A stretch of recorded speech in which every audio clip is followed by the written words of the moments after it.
Hello and welcome to Crimson Moon.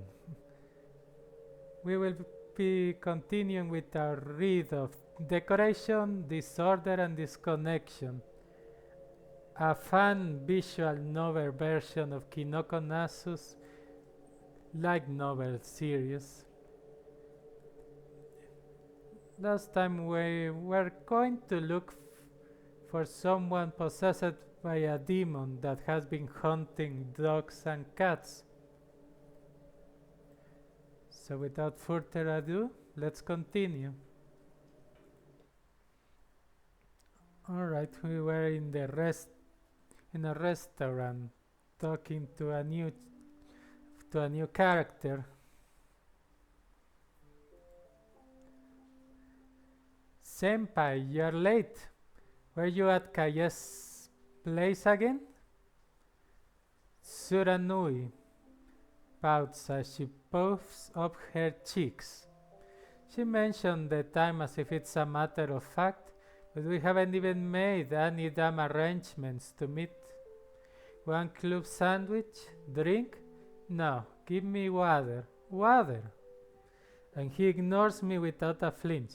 Senpai, you are hurting my feelings when you blatantly ignore me. Okay, don't cry because you'll annoy me. I'm listening. If you were ignorable, I would ignore you, and that's the honest truth. I push away Suranui's meal, securing my own space from her occupied territory.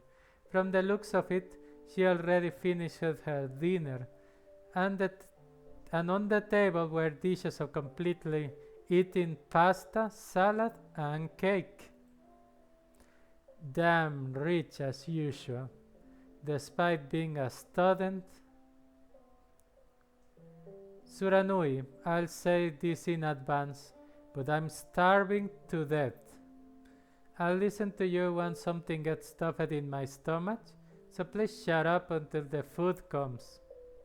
I put out my hand to silence Suranui, who looked like she wanted to say something. If I have to talk to her while I'm hungry, I'm really going to collapse. Okay, in that case, shall I also order something? Excuse me, she energetically said to get the attention of the waiters. Mihaya, appearance, high school student-ish, gender female, commonly known as Suranui. An old tie back from high school that I can get rid of. It's always been like this since way back.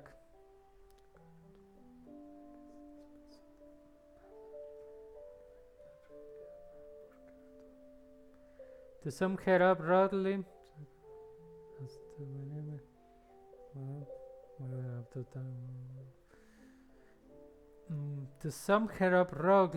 she's cheerfully lively and straightforward.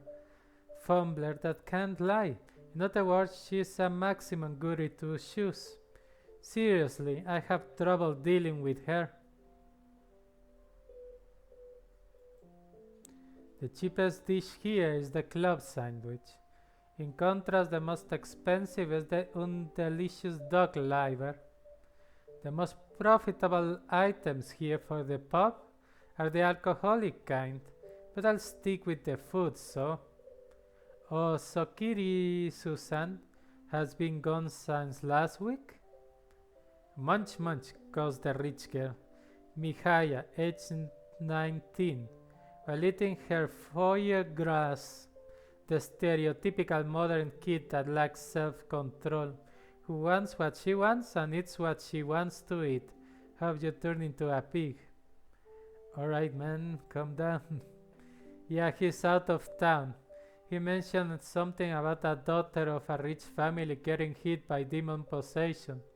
He's going all the way down to Nagano to watch over her. Though from what I hear, that demon possession sounded like a farce. Probably her trying to get back at her family or just killing time. It drives me nuts having to deal with her, but personally, I'd take the force.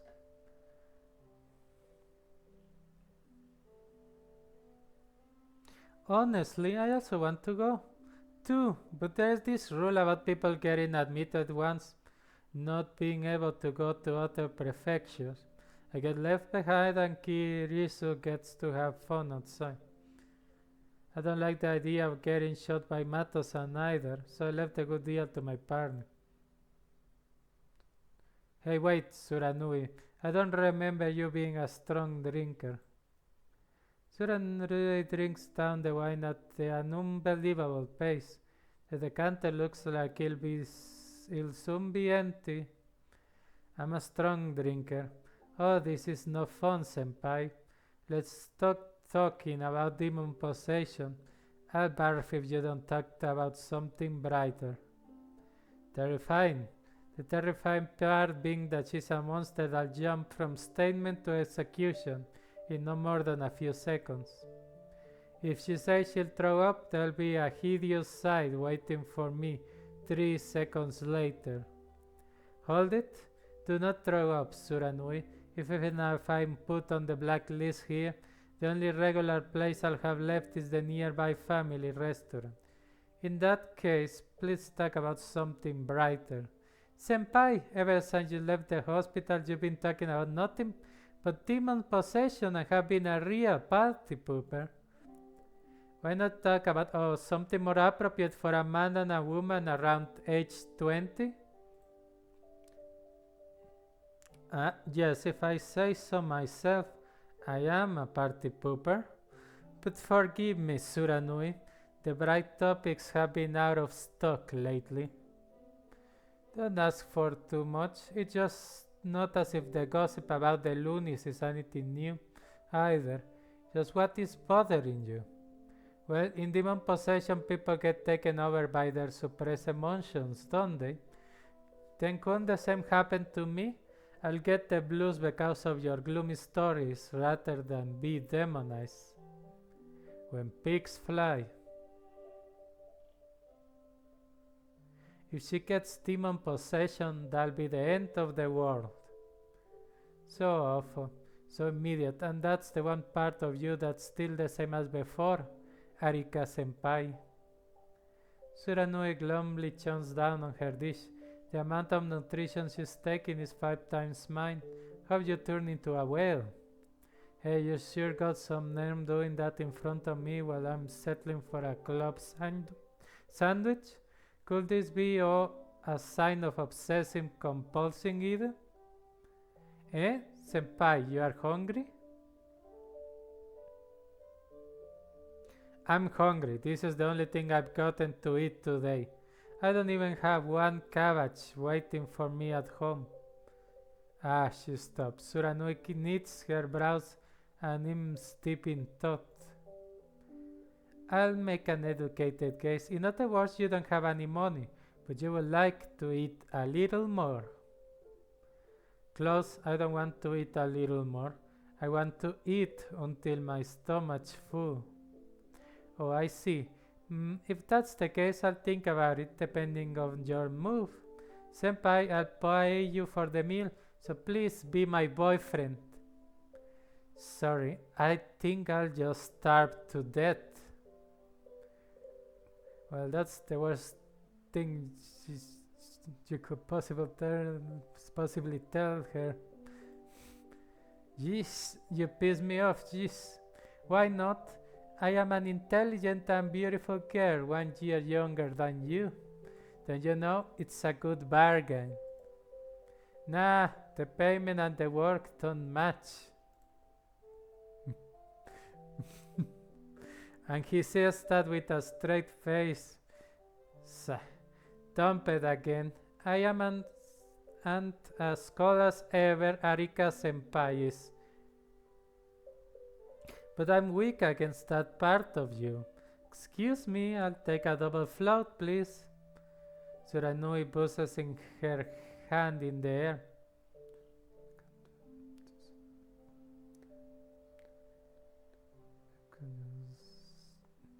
Buzzes her hand in the air. Soon a melon floats in a bucket like mug, and a bucket like mug appeared in front of me. Yes, as in the one with 2 straws for couples. Okay, I'm gonna need to rearrange some typos in the translation here and there. I lost this time, but in honor of the good fight, I'll pay for your meal. Go on, go on.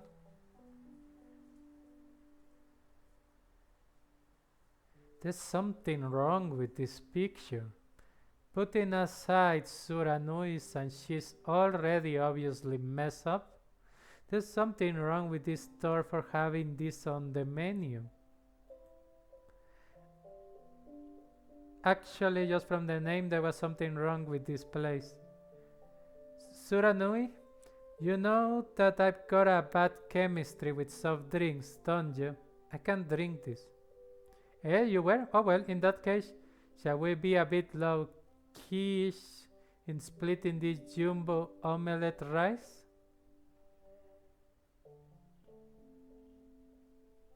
Denial. Just stop with sharing things between two. It's not natural to have one thing into two, you get me? I've never been good with that. Splitting and sharing a boiled egg makes me sicker than a bad horror movie. But senpai, we have done this sort of thing before. What? Seriously? Crap, did I do something in the day again? You forgot? Remember my friend Fusuo? Fusuo. It was that day, the one where the two of us went over to her house. Since she wouldn't eat the get well melon we brought for her, we ate it together on the way back.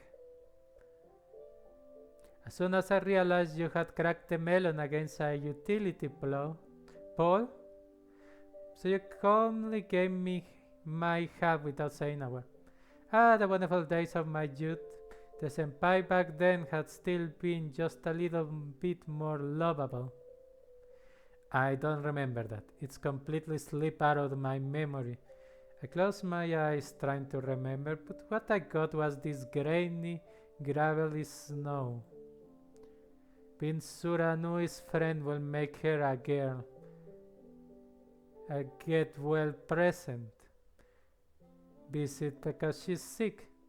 Fruit that doesn't get eaten, I always get the chills with memories I can't recall. Senpai, you look a little pale. Because I'm not getting enough nutrition. By the way, Suranui, when was that? When? This was around 4 years ago. Now that fits. Anything 4 years ago or earlier won't stick unless it's left a big impression. The thought of splitting a melon with her bugs me. But that was back when I was a kid. Back then, it must have been fun to share. But more importantly, food. Since I'm appendagely challenged, my eating pace is lower than other people. Suranui is drinking her bucket float with a frown. Serves her right. In any case, she'll be quiet until she finishes drinking that. Oh, that's right, look, senpai, I brought a new cell phone. God damn it. Unable to endure 1 minute of silence, she shows her brand new orange cell phone. This is the 4th one she switched to this year. I don't care, but what is with this shiny orange? You might want to check to see if there's something wrong with your tastes. Really, I think it stands out, and it's cute, though. Senpai, you don't like it? It's not an easy to get used to color, isn't it? But it's the perfect color for you. Senpai, are you praising me? Yeah, you made a practical choice for a change, Suranui. You'll be able to find it right away when you lose it, since it's so flashy.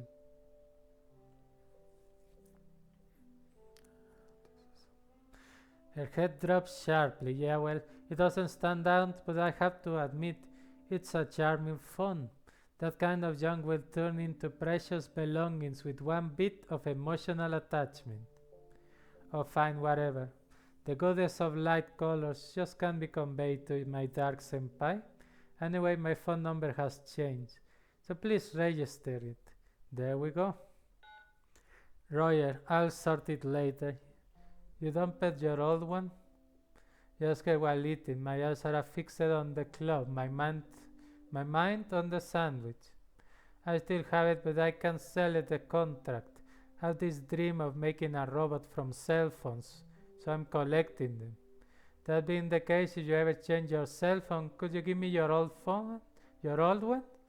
That kind of bitter sweetness, like, oh, giving away your second button at graduation. Yeah, I'll give it to you if I remember. Me, I don't have any attachment to my cell phone. The actual things I used one from 4 years ago. Yay, as a reward, here's a present from Mihaya-chan to my boring senpai. I'll make your W sandwich hyper yummy. Cheered on by that, apparently, Suranui throws her orange cell phone out like a spring. On the looks of it, an image from a BBS was being downloaded. Are you ready? Okay, here we go. Let me see, I say as I look at the tiny liquid crystal display. I'm a sociable guy, truth be told. The image switches to video. There's a familiar looking nighttime road. 1 second. Dogs are noisily. 2 seconds. Living bloodshot rubber ball like lumps of flesh enters. 3 seconds. Head of a dog smashed by lumps of flesh. 4 seconds. Lump of human flesh removes intestines from dog. 5 seconds. Video freezes. Image is frozen at a sickly scene. A choke. Shocking. Quite the spice if I say so for my... Yeah. Don't show me crap like that when I'm eating, you dolt. Are you trying to get me to throw up what little nutrition I'm taking in? No way, this doesn't get the senpai seal of approval? You have to ask that. You are too addicted to the web. You're an amateur and you shouldn't be pocketed into anything dangerous. So what gore site did you get that from? It's not gore. You can see the important parts since it's covered by the shadow. See? Look, Mr. Flesh Lump is too big so you can see the dog. That's not a problem. Oh, and put away that damn cell phone. I can hear glopping in when the image is frozen. And here I joined a group of jerks thinking it helps you, senpai. But not even this worked. Your defenses are too impenetrable for me. The phone is drawn back reluctantly by Tsuranui, an organism shrouded in mystery that dislikes ghost stories, but is totally fine with corpses. Yes, perhaps she is a monster.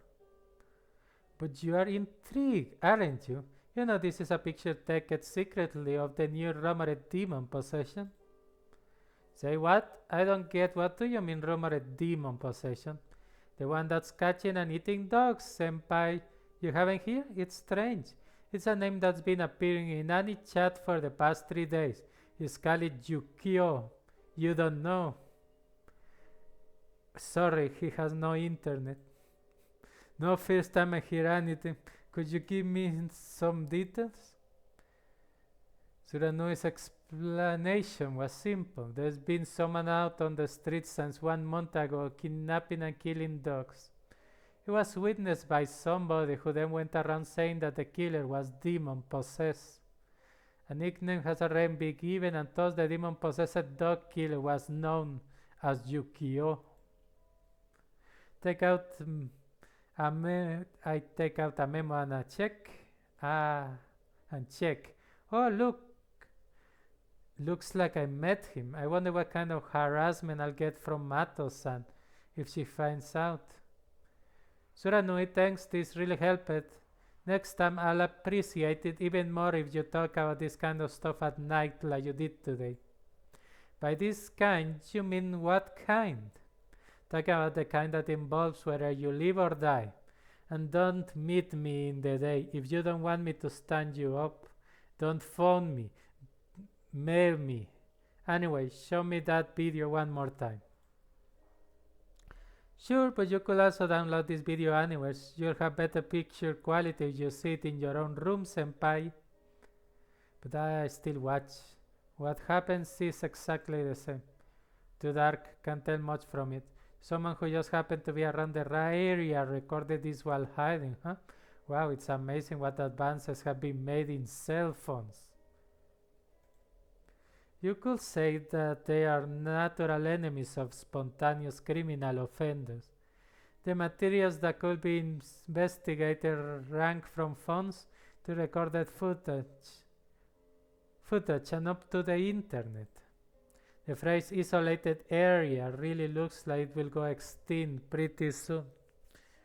Well, due to advances on technology, you can't really trust the internet at this point either. No, it seemed that the person who took this video had been after Yukio specifically. Something like, I'll expose the rumored demon possession, so let's all capture him. That's a unique hobby. No money coming from catching a sick man though. It's not that. None of them care about money or justice. They're just jumping onto the bandwagon because it happens to be the most interesting rumor. That's it.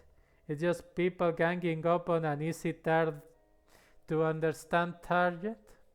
Suranoi, you don't approve? I hate it. Pleasure without conviction is kind of decadent. She makes the rare complicated statement, a believer of justice who despises unprincipled, self-indulgent trends. Admirable girl, as a reward, I'll walk you back home tonight. Oh, okay, she's the one who said that.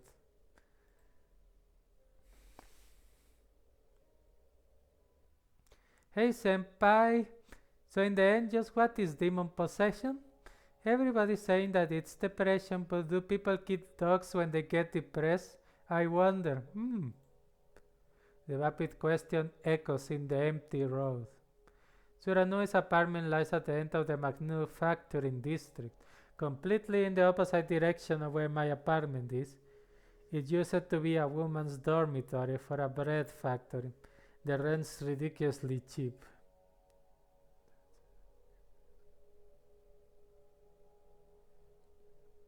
Senpai's a specialist, no? Please give me your expert medical diagnosis. I want to know the truth. I asked Dad, but he keeps brushing me off with the line that it's only a mental disorder. She is either not happy about being ignored by her old man or she doesn't like irresponsible rumors. Suranui, who only knows about demon possession from rumors, is asking me a normal question for a normal person, but I don't have an answer either.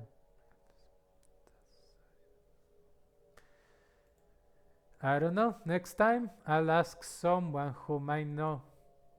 Oh, Kaye-san. Okay, that's okay, but I still want to hear Senpai's opinion, like, oh, what's the cause for sudden depression? That's a heavy subject to ask your senpai. Drunks, well, yeah, there's stuff like bad atmosphere, ominous premonitions, feeling like there's something in the dark, etc. That's the material that the demon possession talked about in society is made of. Bad atmosphere, you say, like awkward situations, or like say murderous intent that's popped up between me and senpai right now? Yeah, that could work. No, in that case, it's the mood itself that's giving off those vibes. Talking about smoke, stuff like you run into sometimes when you are walking on the street, like faint trembles in the air. He's really just trying to sum up what Kayas told him, but really badly. If you pass by it without noticing, you become irritated or depressed for no reason. Basically, you meaninglessly snap. Oh, So that weird air is what causes demon possession? There are moments when you and Kaie-san fight are different, right? Right, and I'll have you know that every moment between me and him is sour. Also, using the example I gave, the materials for demon possessions aren't in that chamber. The atmosphere there is too beautiful because it's disconnected from the outside world. There's no space for pollution to enter. Before I told him it was beautiful, but Kaie denied that while laughing. Saying this is beautiful because it's not dirty is wrong. This is all there is to my world. It's nothing more than clean because it doesn't know of filth and ugliness. You don't call that beautiful, it's only emptiness. In other words, humans finally become adults by having both purity and impurity. No matter how beautiful they may be, somebody that only has purity is going to be alien, not human. Senpai, your face is looking scary. I didn't hit a sore spot, did I? No, nothing to do with you. Don't mind me. While pulling the hand of the drunk, I passed by a large-scale building. Till the more I walk, the more I run into factories. The pack of factories using up the land extravagantly. The privilege of the country ought to look like a military base up from above. Ah. Along the way I spotted an odd factory. The building had an awfully organic look to it. It was a factory in the process of rotting, in which the tinge of the walls and the rust on the steel fence convey images of death. Suranui, do you know anything about that factory over there? Well, oh, that's a poultry plant. It was shut down this spring. A poultry plant in the middle of the manufacturing district.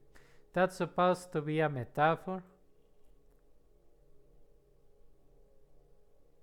A metaphor? No, it really was a poultry plant. The one next to it is a bread factory, and beyond it are fields. So I think it works, environmentally speaking. But it was shut down because of the virus and then became a can factory. A can factory. But isn't it abandoned? I mean, really abandoned? It is abandoned, isn't it? Anyway, no one's working there.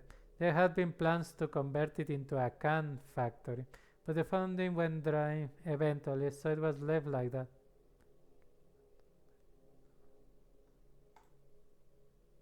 Hear that the household of the next one in charge hung themselves.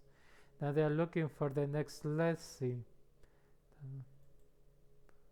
Life's a bitch. By the way, Suranui, about that video, think you might know where it was taken? If it was uploaded for fun, it should have been something about where it was taken. That's true. That one was a copy of a copy. I don't know who took it. Nobody really cares where that place was. They just treat it as something to laugh at, too. Is that so, and you don't recognize it?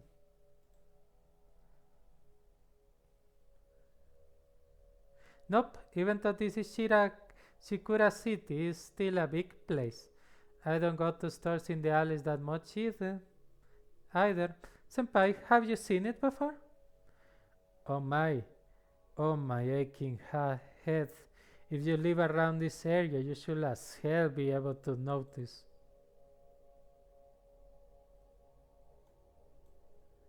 We part ways in front of the apartment. Being a former girls' dormitory, Suranui's apartment was off limits to the male gender. Suranui is frowning, maybe because the alcohol's still in her system. Are you going to be okay? If you are feeling sick, go back to your room and throw up.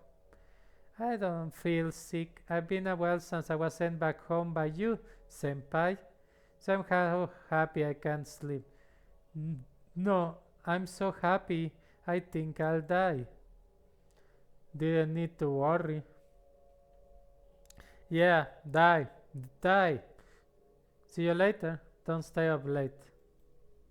Okay, let's eat together tomorrow too.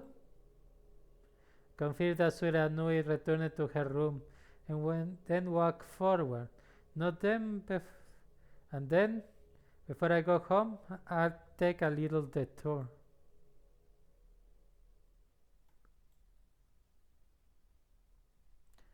Mikishiro waters Shikura Plant 2. That was the name of the abandoned can factory. Even though I say abandoned, hadn't even gotten past the starting line. It was only a wreck that had been abandoned in the preparatory phase. The two buildings factory is vacant, kind of like an empty box, and desolate. There isn't a vestige of the time it has been a poultry plant, nor any automations for mass producing tin cans. But suspicion is the three-story company building. The windows are closed from the inside by veneer boards or something. The stain on the window and the drifting air are utterly rejecting the presence of people. It's as if it was a can pack with something fiendish inside. The front entrance was locked, but I was able to get inside without difficulties since the back door was broken. Pitch black, tepid atmosphere. I'm used to both, so I had proceeded inside without a care. Making noise, I walked down the concrete hall. No light is leaking through the seams of the windows because the sky is cloudy. 1 inch ahead is darkness, and I can't even make out the contour of the hallway. But regardless of that, and without hesitation, I'm able to walk forward because the buildings feel familiar to me. I must have come here during the day. The further I walk, the filthier the air becomes. There's a terrible rotten stench, probably from water leaking somewhere. That'd be the part where a normal person with a normal imagination would start to become a little scared and hesitant. But too bad for me, the workings of the stuff inside my head aren't normal. Healthy mind relies in a healthy body. It's a stupid phrase, but it's on the mark in a way. At the very least, it's a fact that I can't deny.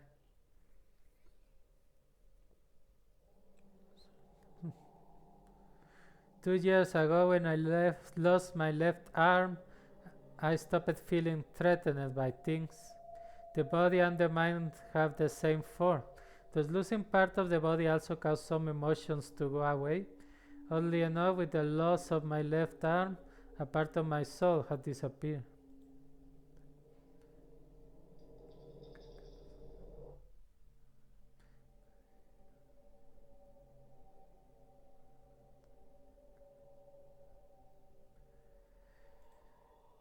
He didn't become pig-headed because of the accident. He lost the emotion of trust.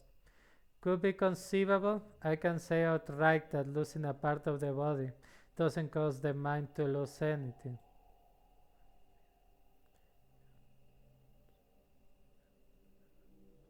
But at the very least, Ishizue Arika fits that case.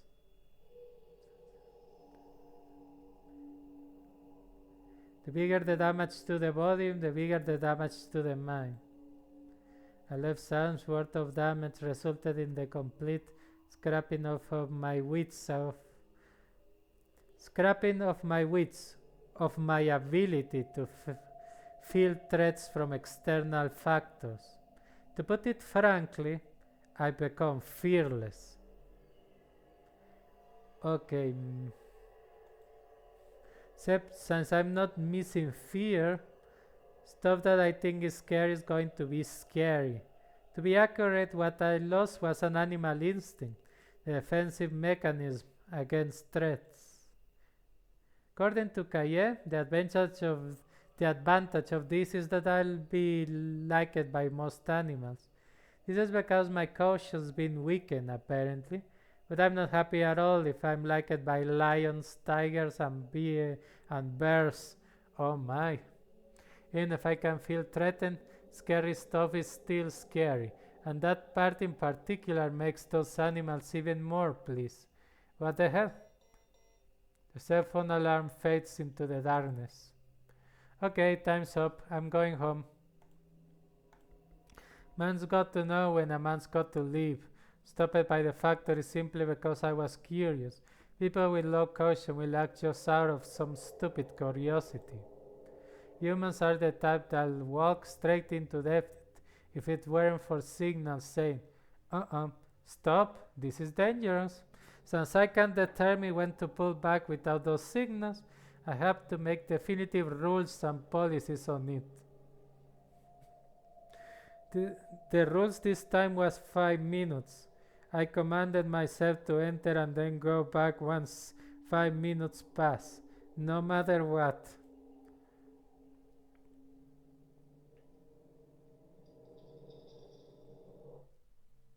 As if nothing happened, I exit the building, leaving the factory behind me.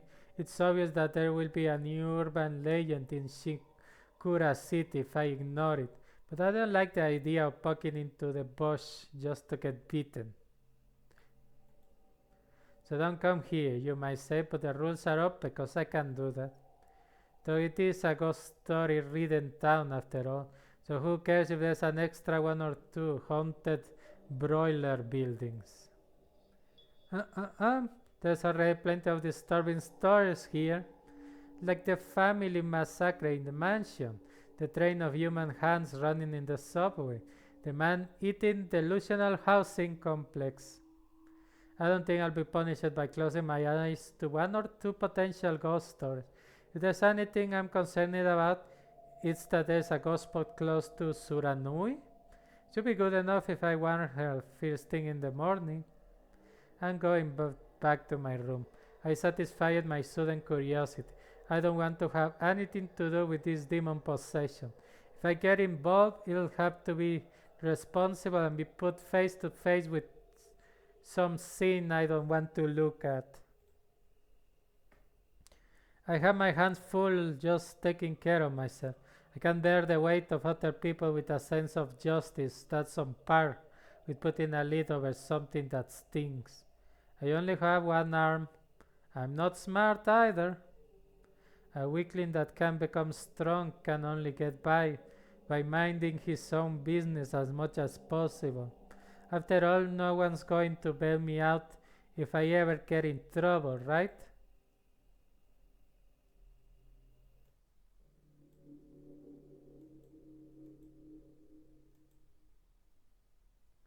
What started this in the first place was the fact that there were no artificial arms that matched me. My left arm, which had no external wounds, which had no after effects, was impossible to analyze, which had even been so far as described to have been born that way, rejected all prosthetics. You hear me right? No, it doesn't work. Rejected. Not only the ones that were able to grip and hold by broad muscular movements, even the ones that were only shaped like arms didn't work.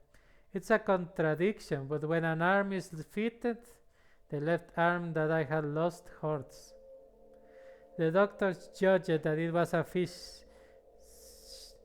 psychological after effect. Consciously, I was still denying the current me and keeping my eyes away from the reality that I don't have a left arm. Since putting on an arm means I'll have to accept that reality, my mind will reject that arm with pain or some bull like that. Oh, I see. That is intriguing, but adding a reason doesn't help. Doesn't matter whether I defy or reject reality. I'm going to need a prosthetic arm. It doesn't even have to be functionally good. I can relax without both hands.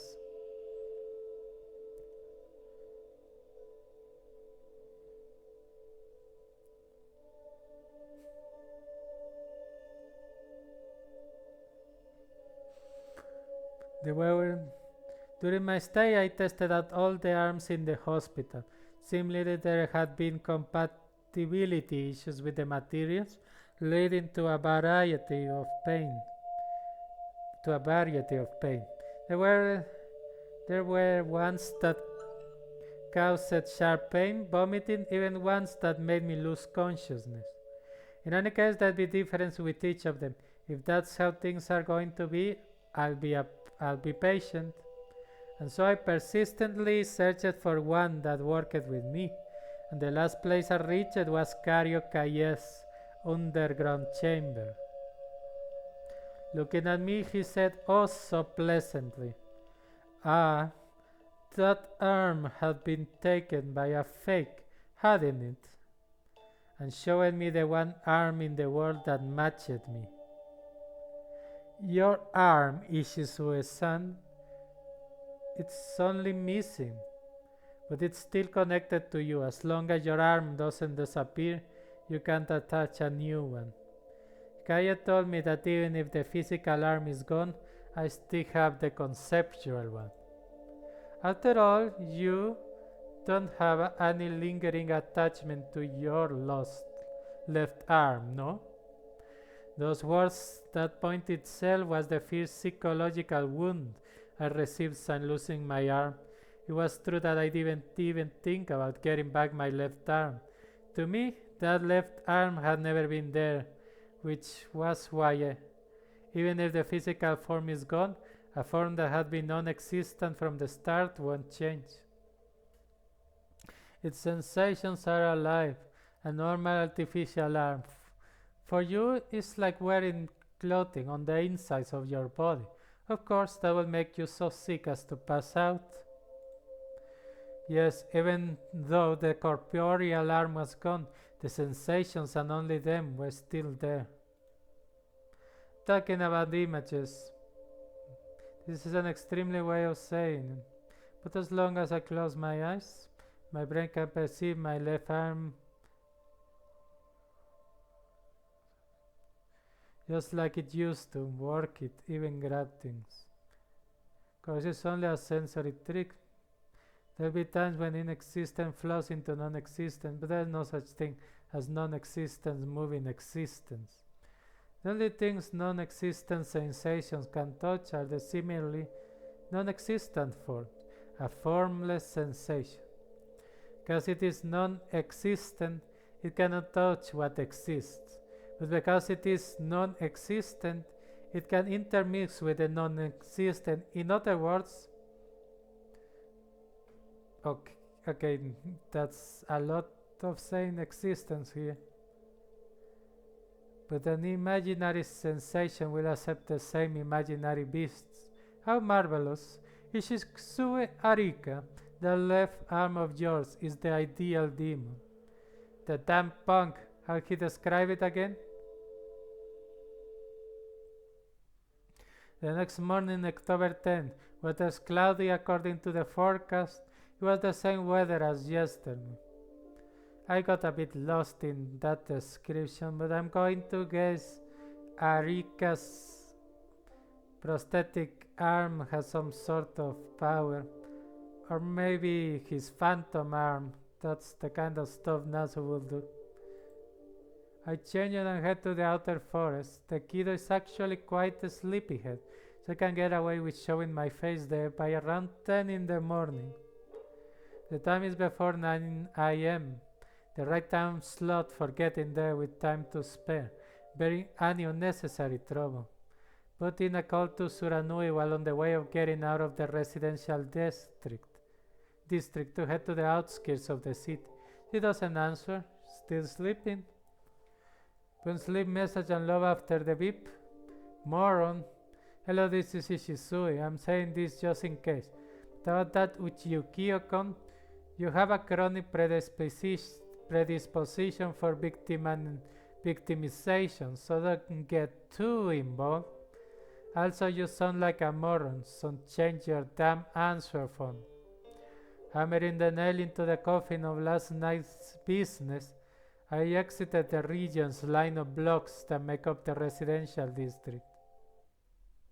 Sea of fields, smooth hills appearing on the horizon, meaningless white highway with little traffic.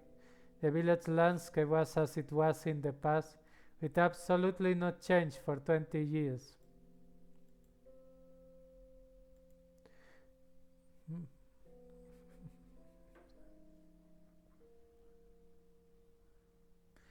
People encroaching to the scenery detected. Patrol cars 2. Ambulances 1. bright red bulb that no person is ever going to lay their hands on. Holy moly, that's a very serious one. There's a group of people I don't really want to meet, and one person I want to meet but don't want to meet. As a conditioning reflex, I jump aside, off the road into the grass, where I watch and watch. Something must have happened around here, except for that to be the case. There's too few people here, and I can spot any fields analyzing silhouettes. Any field analyzing silhouettes. Looks like most of the crime scene processing's already been taken care of. They've started to pack their bags too. Now if I hide a little bit longer, maybe they'll go away without noticing. Nope, didn't think so. The lady with her back against the Volvo gives orders to two officers. The two angry mugs that came over here grabbed me, no question asked, and dragged me over to the front of the Volvo by the arms, like I was a little green man being manhandled by the men in black. Slater thought, no respect for human rights. Fine work on having him come here voluntarily. That's Armato-san. So that was voluntary? Yeah, you people can leave. I'll be talking with him. The two angry mugged officers saluted to the lady and quickly withdrew. The only ones left were me, the Volvo, and her. This beauty of an obviously non-policewoman is Toma Mato, the cold-blooded animal that I've been under complete supervision for 2 years. Stop lying down, you piece of trash, and get the hell up. Tomato-san spits out in disgust. This verbal abuse that sends shivers down my back even without being intentionally harmful, still one of the conservative ones. Could be that she's immune to jokes, so the day I say tomato-san out loud will be the day I have a bone-chilling torture waiting for me. Thus, that adorably nickname will be tucked in the depths of my heart, so I call her Mato-san instead. Well, I'll think of her as Tomato-san too then. Why, hello. I thought I hit pretty well, but you found me in a jiff. You sure are sharp-eyed in the morning, Mato-san. Shosai, you don't get yourself, do you? You don't get it yourself, do you? I can tell apart a one-armed, white-haired punk, even 1 kilometer away. Oh, for the love of...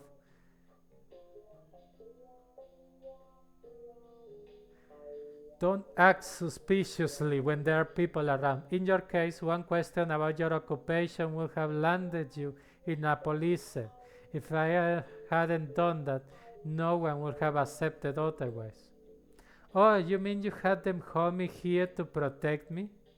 Of course, I'm your supervising officer. There's no way I'm going to let myself be called into a police cell because of some idiotic reason. Trash should do as trash does and stay locked up in the damn room. Don't waste my time. Mato-san is the same as ever, cool and beautiful, riding into the crime scene with her own personal red vehicle is particularly stylish. After all, she's a public security special agent. You'd have to be a superintendent to voice your opinions to her. As a matter of fact, in Shikura City, she's invincible. Oh, and just to let you know, a superintendent will be the chief of police in Shikura City. Mato-san's treated as an assistant inspector within the department where she can boss around policemen, just like the way she did a little earlier. Being like this while still in her 20s, she's already dashing smoothly down Elite Street, but she's extremely unhappy.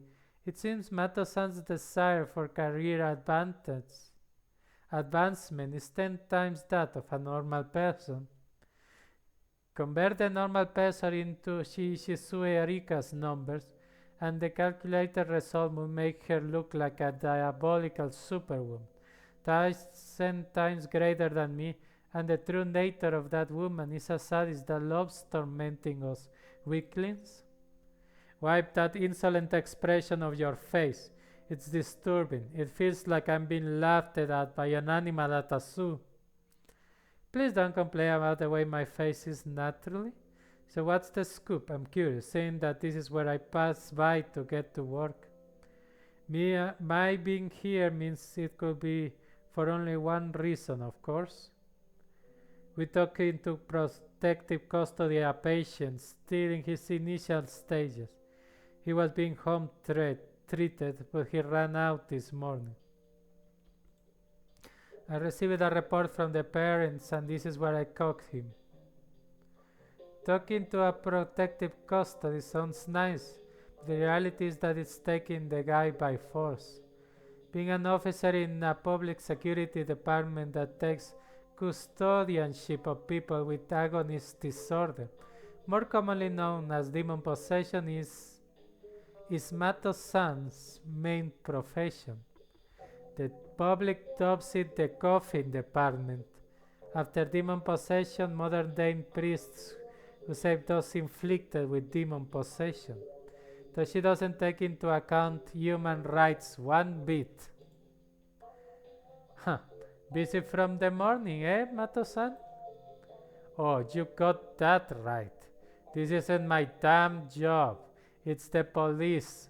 That boy only had a normal mental illness, not demon possession. She spoke grumbly. Demon possession might be called a new type of desperation by the public, but it's going to be obvious to a person who has seen even one real case of demon possession, whether it's a farce or whether it's real.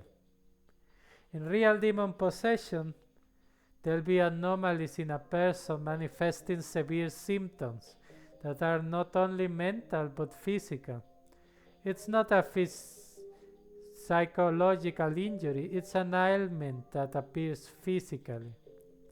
The only ones who know this are the people that got involved. The one with the demon possession, the ones attacked by the one with the demon possession,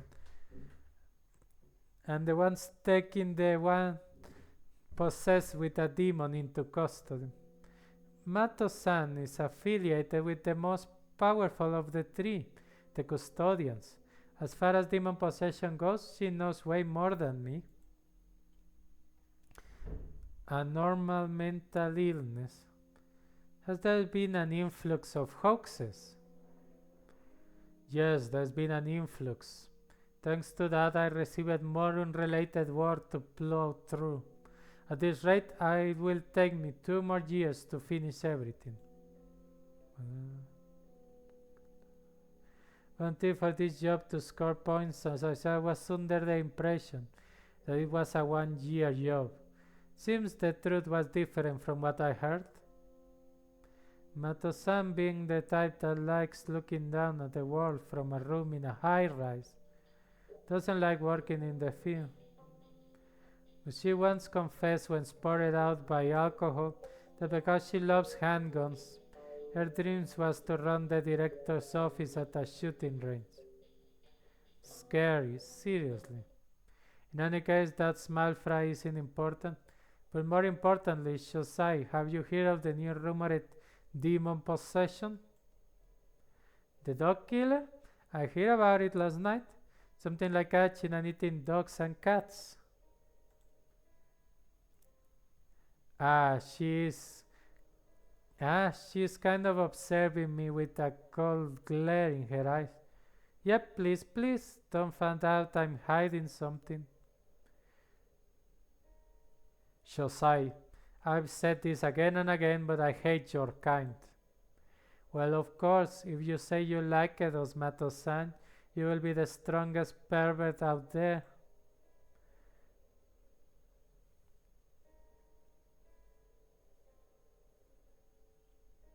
Stop putzing around and listen. What I want to say is that you social underdogs are an eyesore. Do you understand me? The instant you try to pull off a pure excuse of hiding something from me, I'll have your ass re-administered. You don't have demon possession, but you have something close. Normally you won't be able to function in society with your condition. It's easier for you to live inside than outside. How rude. I can manage admirably with one arm, thank you. I'm making myself useful to you, aren't I, Mato-san?